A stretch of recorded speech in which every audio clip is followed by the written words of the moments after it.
Today's video brought to you by Plate 7. Help Wanted, Hammersley Region, Northwestern Clinton County, locomotive and cars derailment.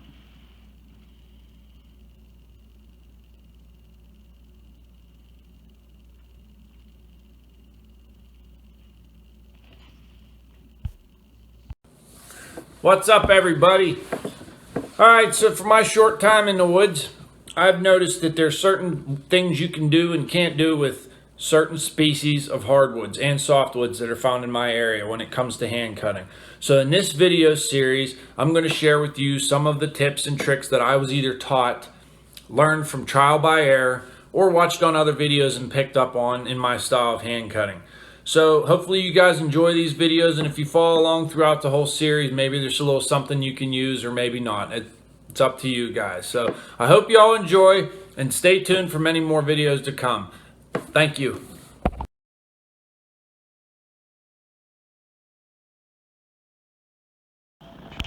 Okay, today's species-specific how-to video is going to be on walnut.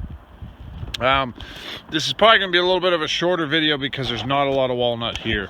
Most of the walnut there's one right there. I cut a little one down here somewhere, and there are some nice ones right there, but we're not cutting those. The LOD runs, as you can see, it's right there, and then it turns and starts going out that way, and those are not in it.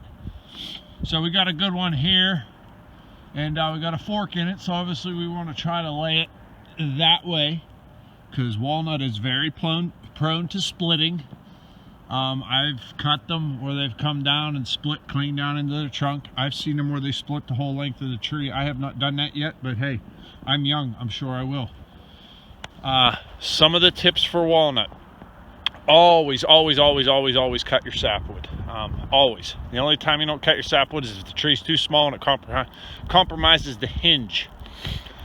They're one of those trees that doesn't hurt if you can do it safely, to stick with it a little bit and almost cut that hinge off as it's falling, you know, to prevent your fiber pull. It's a good tree to bore the heart when you have enough hinge surface area. They can be tricky to swing. So if you're trying to swing them across, they're lean. Hold on, I bumped something and I don't know what it is. Let me start this. I'm going to stop and start again. Okay, some kind of AFE lock was on. Alright, now, like I said, to swing it across, it's lean. It's tough. You can get a little bit of swing out of them, depends on the time of the year. Deep winter, when it's frigid cold, below freezing temps for a while, don't try it. Real brittle. Early in the spring, when sap's running, you can get away with a lot with these.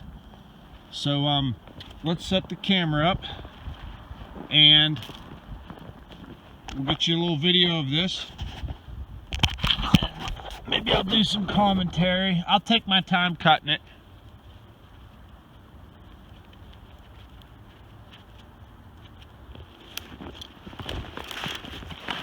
And after I cut it, we'll show you the stump.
see that limb? Okay, so it turned out very good. I laid it across its fork. By across, I mean, you know, laid the forks flat, kept the log from splitting.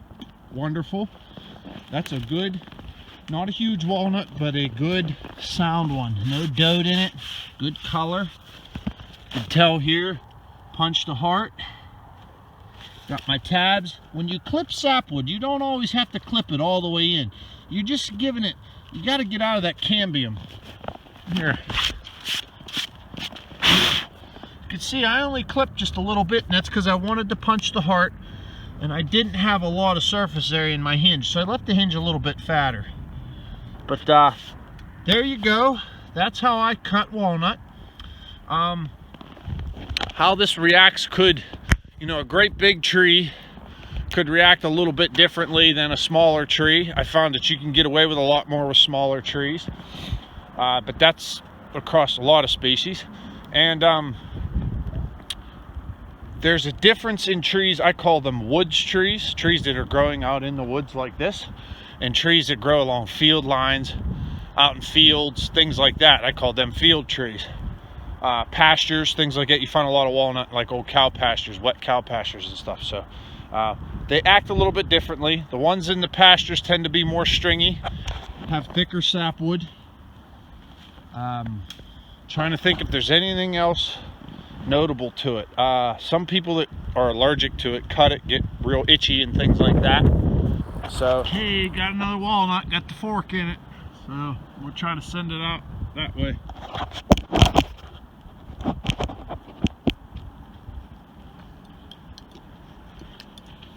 Hold on.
Could have cut a little more of my sapwood there.